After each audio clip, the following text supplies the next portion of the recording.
This is Open Work, a look inside the watch industry, a podcast from Collective Horology. I'm Gabe Riley, co-founder of Collective.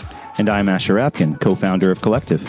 Collective Horology is an independent watch retailer based in Southern California. We carry a wide range of independent brands, including Chapek, Speak Marin, Zeitwinkel, and more. To learn more about us and check out our available inventory, including watches from Watches and Wonders, visit collectivehorology.com. And today on the podcast, we're coming to you live from Watches and Wonders 2024 in Geneva, Switzerland. We'll leave it to others to cover all the new releases. For our part, we're going to focus on the insider take on Watches and Wonders. What's actually happening on the ground here in Geneva this week? The mood of the fair, the industry scuttlebutt, and how we see it all impacting the watch industry and collectors. Asher, welcome to Watches and Wonders. It's good to be back. I've discovered my first Watches and Wonders hack after several years, which is now I'm ordering water in multiple glasses.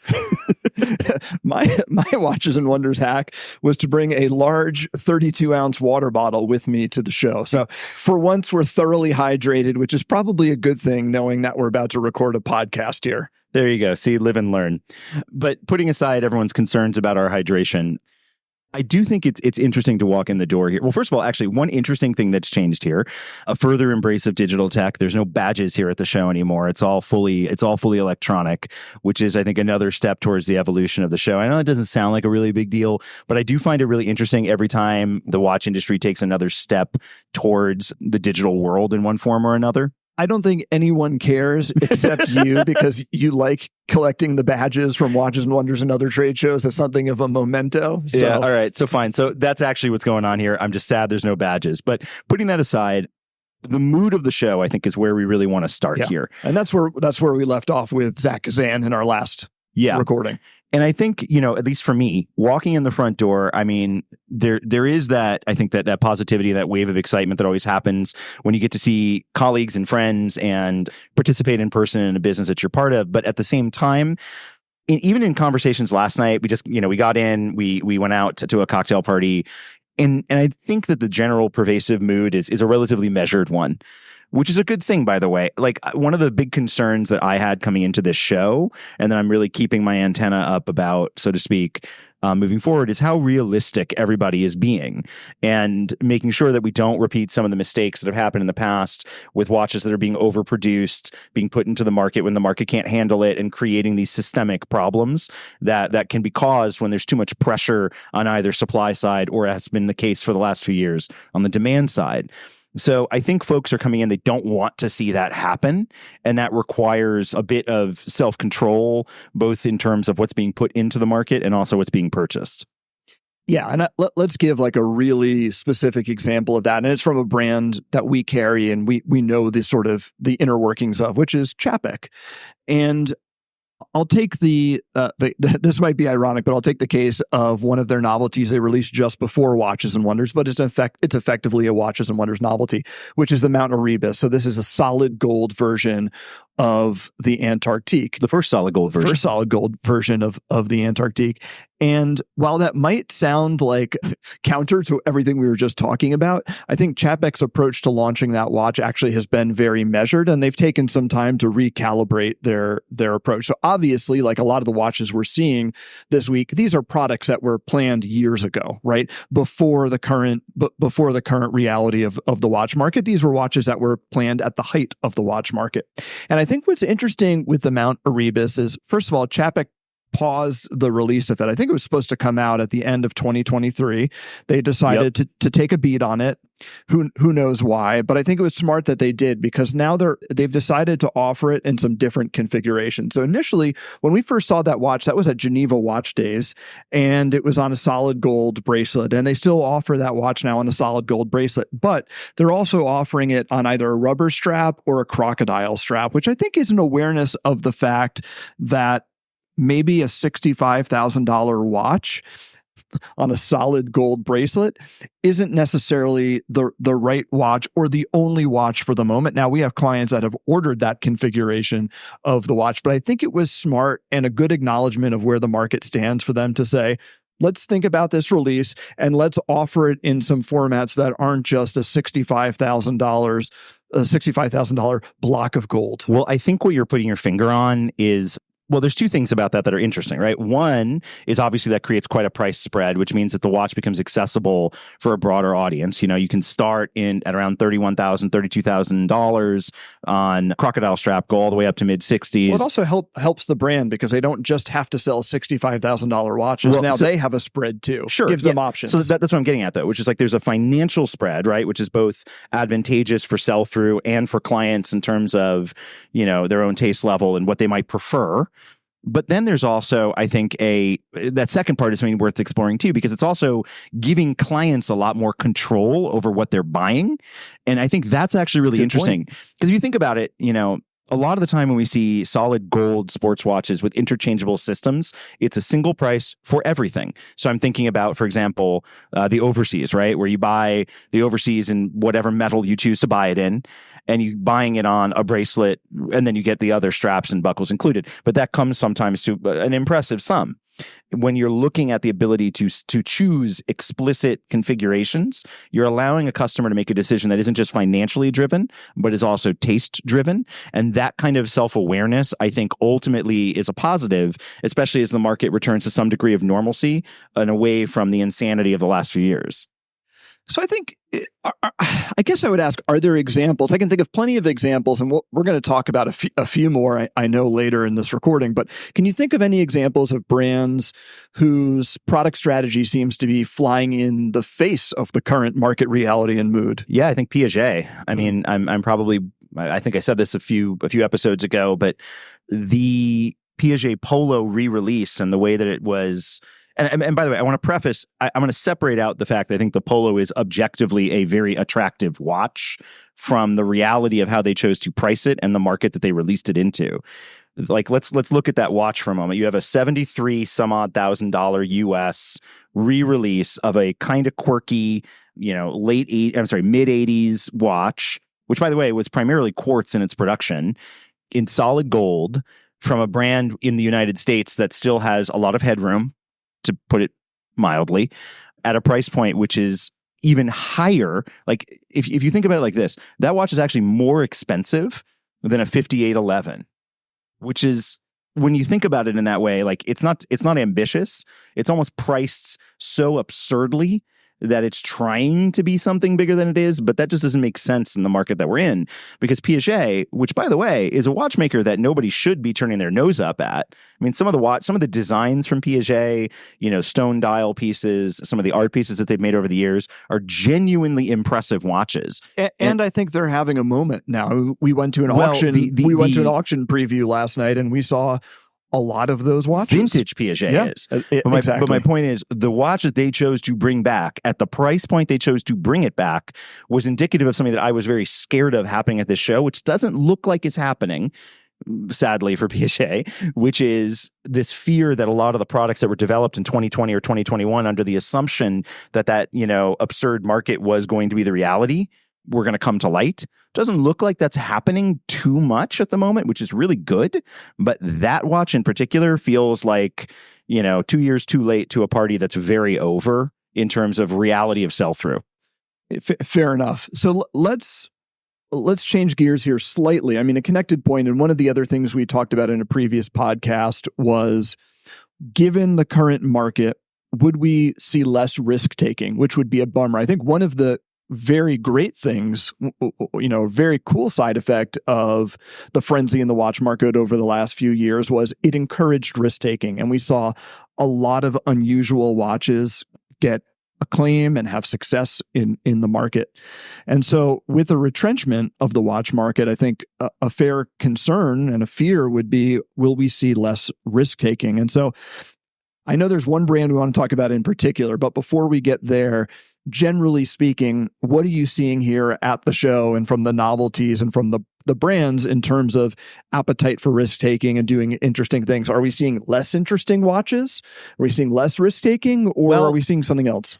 I would say overall less, but I also want to take a little bit of a mea culpa, because a few episodes ago, I took a pretty negative perspective on modern JLC and the products that were being developed there. And I think actually some of the marquee releases from Jaeger LeCoultre this year actually deserve praise. And, the return of the Duo Mètre, for example, that watch is an incredible showcase of fine watchmaking. And that is a risk for a brand that has shown an aversion to risk for many, many years. So I want to just, give credit where credit is due. They are realigning themselves, at least this year, around the high watchmaking that I think they were really known for. But if you pull back from them, broadly speaking, things feel relatively safe, right? Like if we look at another watchmaker that I really love, like Vacheron Constantin, it's this year was like this time, but green, this time, but gold. And it doesn't, that might be strong product strategy, to be fair, because A, the product is beautiful, right? And B, there is probably a market demand for that. So that's fine. But we're not seeing, that's not risky. Like nobody is like really betting the farm creatively on a watch like that. It's the same thing when you look at like other brands too, like Lange, for example, one of my absolute favorite watchmakers out there, like very, very, very, very, very safe releases. We're not going to touch the price conversation because that's a whole other thing, but very safe releases for a year that they had the opportunity to be perhaps a bit more creatively open-minded. Instead, I think they went for like much more of the complication angle. And then they stayed well within the comfort zone of the Lumen, which is, a trope within the brand that is very, very, very safe. So, I think we could go brand by brand, but that's really, I think, what we're seeing here. These are releases that likely are quite commercial, which is good, make sense for an audience, which is good. And for the most part, with outliers aside, are priced vaguely rationally. Like I'm not seeing these watches coming out right now, again, excluding some obvious outliers that are ridiculous. I'm seeing watches priced relatively normally. Yeah, I think the sort of, the dark side of all this, right, is to say we're seeing less risk-taking and a retrenchment on risk-taking and less interesting watches. I think another way to look at it, and certainly Tudor is a good example of this, and I think some of the releases from Grand Seiko as well, and the Lumen is a good example, would be fan service. We're seeing that brands are not just aware of, but responding to things that customers have seemingly been asking them for a long however, time. Since you went there, now I need to go there. Lange is absolutely not servicing its fans here. The way that they've chosen to price some of those watches, the way I look at it, and by the way, I haven't spoken to anyone at the brand, but my external interpretation of it is that they've seen that the Lumen has commanded such a premium on the secondary market that they're making that move where they've clearly raised the retail price to try to be at some degree of parity, or in the case of the Lumen that they made, exceeding the current market on a Lumen to the point where the cost of it is so incomprehensibly high to me. Because once you get to a watch, priced in the hundreds of thousands, I feel like you get to a point of diminishing returns in most cases, not all, but in most cases. And I can't fathom how that price makes sense other than someone said the secondary market has reached a certain point. We should be making some of that money too. And by the way, that's why certified pre-owned programs, I think, have potential. Journe figured that out long before a lot of other people did, but So fan service, I don't know. When fan service becomes fan disservice. Yeah, because it's just like how. Go ahead. I think whether you take the example of Lange or Tudor with the Black Bay 58 GMT. I do want to talk about Tudor, by the way. Both of these demonstrate, in other words, giving people what they want. Now you can argue how exactly you do it, how you price it, all that sort of stuff. But these are two very different examples of brands clearly listening to and acknowledging what the market has asked them for. And sometimes that's a great thing. And sometimes be careful what you ask for. We've certainly seen examples of brands who have created watches that people have quote unquote asked for, and the watches struggle commercially. Yeah. Now, Tudor, I'm glad you went there because Tudor is really, really interesting to me this year. First of all, I mean, on the one hand, from a fan service standpoint, the Black Bay 58 GMT, you can be on team guilt, you can be on team not, whatever. Bottom line is that product has now been introduced. We'll see it, I'm sure, in multiple variations and iteratively over the years as Tudor does. But the more important point is they listen to their audience. Like that is literally the center of the bullseye of what so many people have said they wanted. So respect to Tudor for delivering literally something everyone wanted. Now, what's really interesting to me about Tudor is how they continue to give a very, I think, strong insight into Rolex's overarching strategy, right? Because we keep seeing Rolex click up and up and up market, right? Now we're seeing guilloche dials, which I think is for the first time in the 1908 in modern Rolex. Yes. Yeah. So we're seeing handworked dials in platinum dress watches from Rolex. We're seeing the average price of Rolex very incrementally increase, as is their way. And then we're starting to see Tudor really fill it in where entry-level Rolex began. And that's so clear now with the full gold Black Bay. And that's a watch that I've been waiting for ever since the gold one, the gold Black Bay 58 came out on a strap, and in my mind, I was always like, if that watch was 26,000 US, you would have people lined up out the door for that watch. They released it. It's 31,000. So we're not too far off from that. What's fascinating about that is, in my mind, because I think a lot of collectors tend to anchor on like the last price of a watch or the price of the watch when they first discovered it. That's where a lot of gold professional model Rolex was for, a fair amount of time. Now professional is around 40, 41, and you've got Tudor coming in to fill it in. So what we're starting to really see here is the slow progression of Rolex becoming more and more and more of a high-end watch brand. Right? I mean, they clearly have aspirations that exceed where they are now from a finishing standpoint. Now that they have display case backs on some of their models, we're seeing Tudor really diversify and open up their product line and offerings to fill in the professional gap below. And it really creates this interesting ecosystem. I know, obviously, a very different company, but it's an interesting ecosystem like Tudor, Rolex, Patek, and it's like if you look at those in a row. All those conspiracy theories of like, will Rolex someday buy Patek doesn't actually sound crazy. The solid gold Black Bay 58 is a much more obvious example of that, but I think a much more subtle example of it, and actually a more important example of it, is the new Black Bay. So the standard 41 millimeter Black Bay with a black dial. And that one's Metos certified too, I think, right? I believe it is. Yeah. But what's really interesting is that watch has now really stepped out of the shadows of the world of vintage Rolex and Tudor because it's a monochromatic look. So the gilt accents are entirely gone. So from a colorway perspective, there really isn't that much difference between a Black Bay, the 41 millimeter standard Black Bay with black dial, and a Rolex no-date Submariner. Now, there are obviously differences from a product standpoint, but you can no longer say, oh, well, this is a pure reinterpretation of a watch from Tudor and Rolex's back catalog.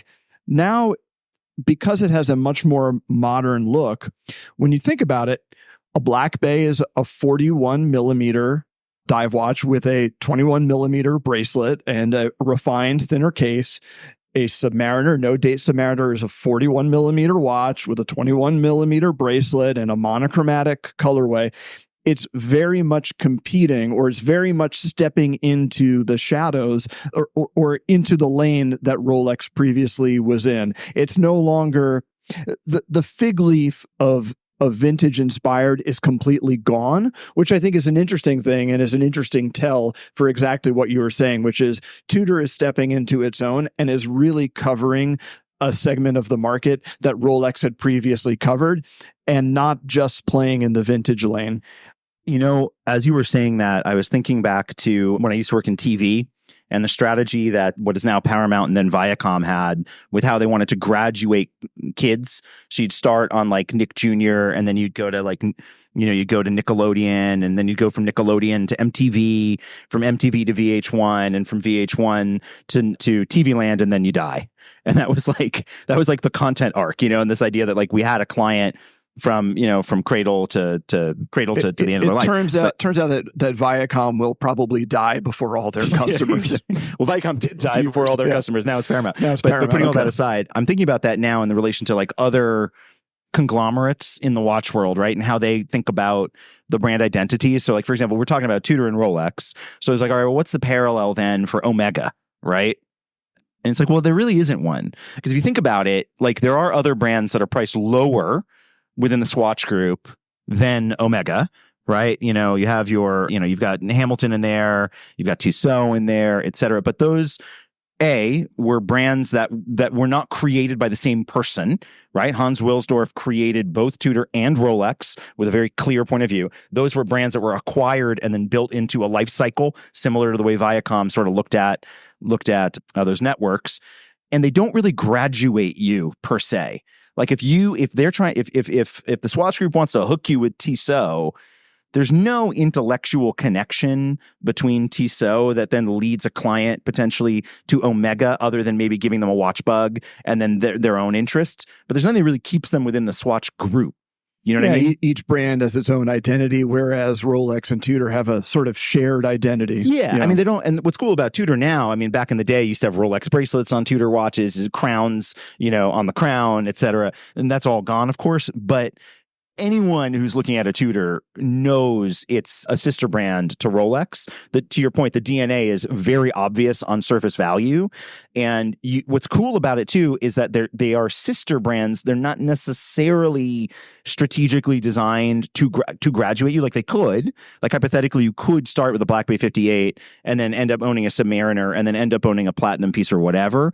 Or you could be a parallel collector, which is what's really interesting. Whereas I would suspect if you are a hardcore Omega collector, you're probably not interested in parallel collecting Tissot. No. I'm sure, granted, Longines, which might be the sure. And obviously there are people who like them all. I get that. Yeah. But I'm looking at this purely from like a business strategy standpoint. Like there is no bridge from brand to brand. You know, like I don't graduate from Omega into Blancpain, from Blancpain into Breguet. I might discover them separately or like them distinctly, but there's no bridge. Whereas that's very clear in Rolex now. All right. Well, we've talked about fan service and risk taking, which leads me to what I think is actually the biggest story of Watches and Wonders, certainly from an industry standpoint, that no one is talking about, and that's Bremont.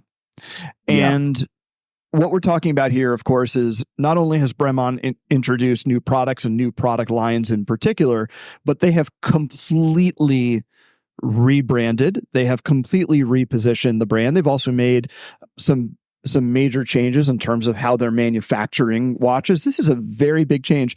And I think a lot of it just hasn't gotten the discussion and the daylight it deserves because it's happening during Watches and Wonders when everything else in the industry is also happening at the same point. But I think whether you're a fan of Bremont or not, this is a really interesting case study in what's going on inside the industry and probably the biggest, quote, industry move we've seen all week. Yeah. So I think it might be helpful to look at this from this specific framework, which is from the framework of the pragmatist and the cynic. Or do you have another one? I have a different framework. This is a new framework, right. which is audience and target.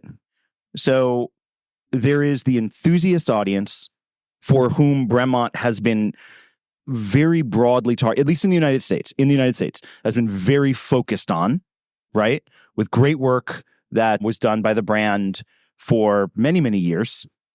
And then there's clearly what their aspiration is now, which is to become more of a mass market brand. So I want to think about the changes that have been made through the lens of who they're trying to talk to. So to give them the benefit of the doubt, let's start with who they are trying to talk to now. The brand has abandoned its Anglo-centric, so it's UK identity, other than maybe the London on the dial.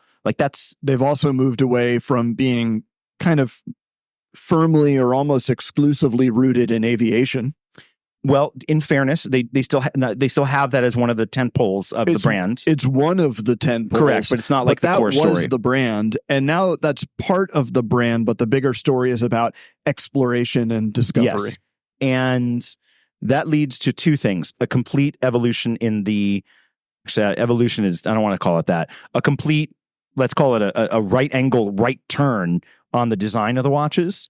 And then, of course, the brand identity itself. So I want to start with the brand identity, reaching out to a new audience.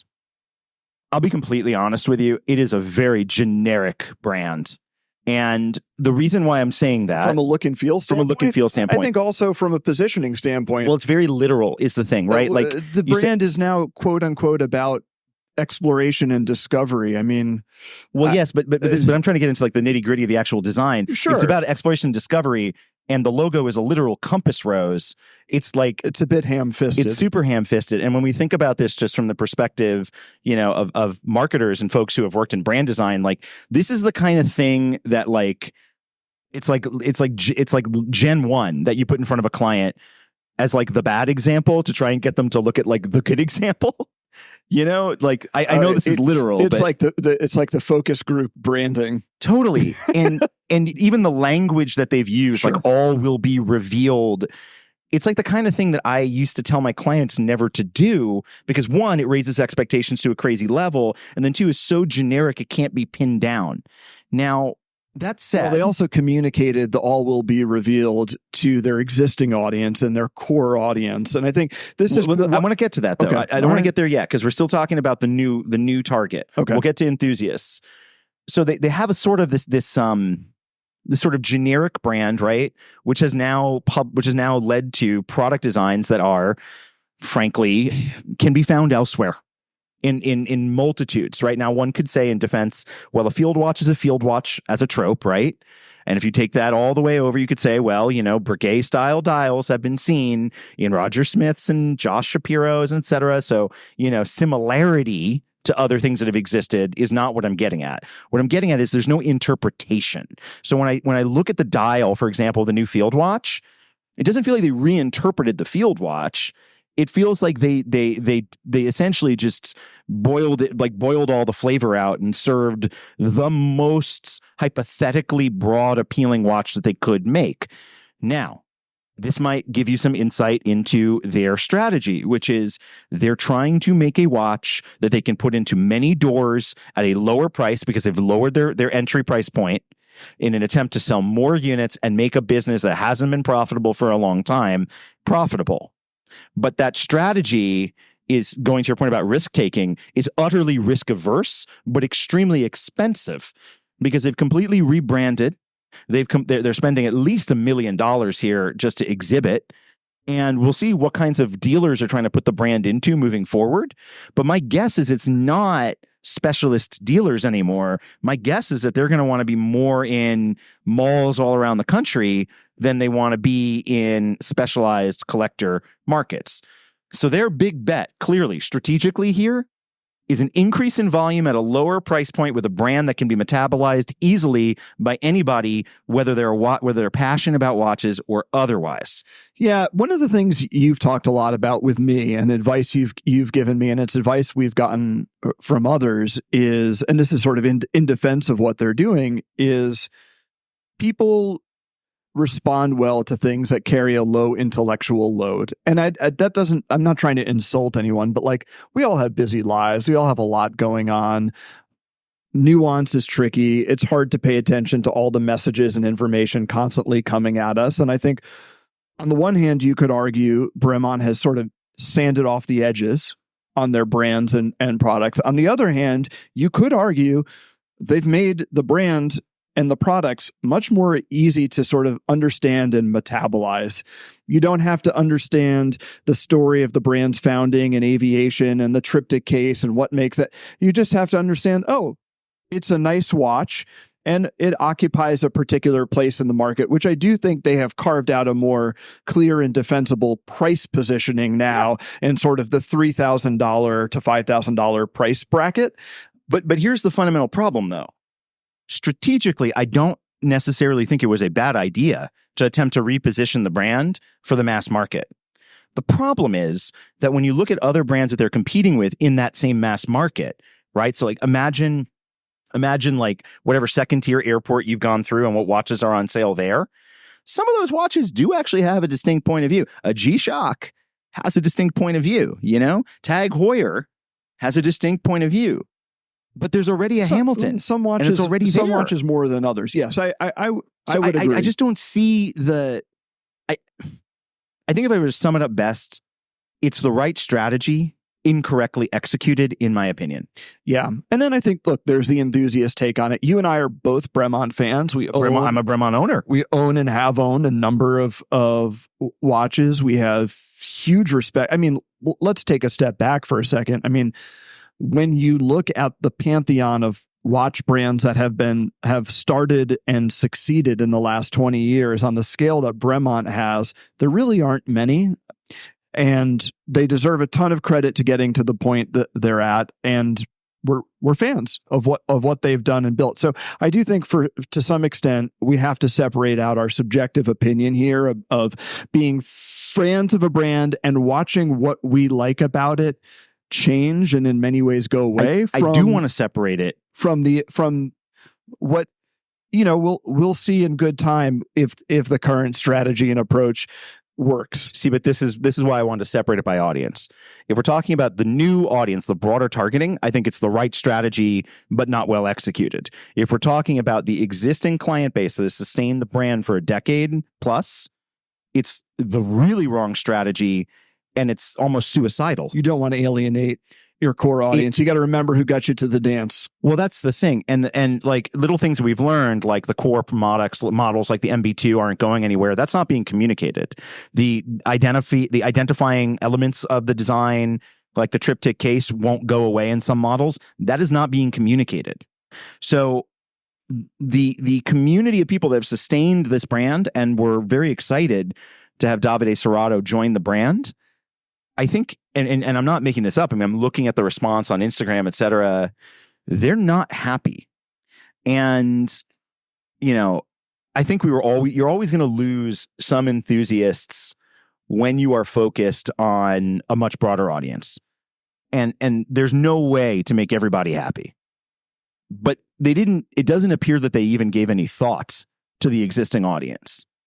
And other than to tell them to get excited for what was changing, which was going to be a very difficult pill to swallow. 100%. That goes to the poorly executed part. And we've seen this time and time again. I think, Code 1159 is a great example. We were told in the marketing and the teasing that led up to the reveal of the collection that essentially this is the second coming of the Royal Oak, and what we found was far from it. And sure, I think but they didn't rebrand Audemars Piguet. No, but it was a very big change for the brand. I think over time, people have embraced Code 1159, but maybe they shouldn't have started with time-only watches. Another good example of this would be a few years ago when I think it was the P01 from Tudor. Yeah. People thought we were going to get a sort of Tudor Submariner, and what we instead got was a very, very cool but very funky and niche watch. So this goes back to properly setting expectations. Yes, and I think that's what you're talking about here with Bremont. When you're telling your existing core audience who love you and are very invested in the current story of the brand and the current products to get excited for something, and then your change effectively alienates them, that's a misstep. Listening to you say that, I'm realizing what it ultimately is that let's give Davide Serrato and the whole team a little bit of grace. And I would say every brand has a right to make a change. Well, this is what I'm getting at. Let's give them some grace. Let's assume that this is watch number 1 and watch number 2, and that there's 20 more in the pipe, and that there's a concept here that's going to be more evolved, that's going to get there. And to use your metaphor of Code 1159, they focused on the time-only watches initially, which were fine, but the complicated codes were great. And had they started really just focused complicated code and worked their way backwards, there may have been a different reception. You could say the inverse may very well be true here for Bremont. But fundamentally, I think they probably got ahead of their skis here, because that entire rebrand and the positioning towards that enthusiast who was excited about it didn't get delivered in this product. And the problem with that fundamentally is you don't get more than one chance to reintroduce a product or a brand. And Bremont is a brand that needed this so bad. And it just, they smashed a rake right into their forehead. All right. Well, enough on Bremont for now. But yeah, to your point, let's keep an eye on this over time. Whether you and I personally and subjectively like it or not, I do think it's really interesting. This is an interesting case study. It's a significant change for a brand and a business. So we'll see where it goes. On the topic of Bremont, though, Bremont themselves, we talked in our episode with Zach Kazan about literally the layout of watches and wonders. And what's interesting this year, so we talk about this being a down year in the watch industry. We got numbers from 2023 and sort of Swiss watch exports, and a number of large brands were down. We've talked plenty about the state of the industry. The fair has gotten bigger. So Bremont has a large booth in an entirely new section of the fair. And they're there with a number of other brands. Nomos is now there. Eberhard is now there. There's Gerald Charles. Gerald Charles is now there. There's an entirely new section of the Palexpo has been opened up for Bremont and these other brands. So what's interesting to me is in a time when we're seeing industry retrenching, and usually marketing is the first thing to go in a retrenchment in any industry. We're seeing that this fair has gotten larger. And so from the new entrants, I'm curious what you take from that, if you're seeing things that are interesting, and what your takeaway is on the overall larger size and scale of the fair. I mean, look, just from a pure tactical standpoint, being here is valuable for everyone at this fair, whether we're an attendee as a retailer, press and media, or a brand, because everyone's all in the same place at the same time. So if you are trying to rebrand like Bremont is, or if you're trying to really establish yourself larger in the collector community like Eberhard is, this is a good place to do it. And, you could argue that the amortized cost of this over the course of the year might be equivalent in cost to trying to do smaller events with more dispersed or clients and press, either equivalent or more affordable to be here. So I think that's part of it. But, the show has grown and shrunk over the years. So I don't know that that's a long-term indicative thing so much as more brands wanted to participate than they had space for this year. So they found a place to put them. And the Palexpo is way bigger than the space that we're in right now. So, And Basel used to be, even though I never went, you just look at the maps, Basel used to be way bigger than this. So I think it is perfectly reasonable to assume that over time this will continue to grow. But I really do understand why everybody, including us, I mean, it's a significant cost for us to be here, So everybody, I think, invests in this because of the centralized nature of, commercial, social, and professional needs. Yeah, well, Geneva this week is a bit like Texas. Everything is bigger here.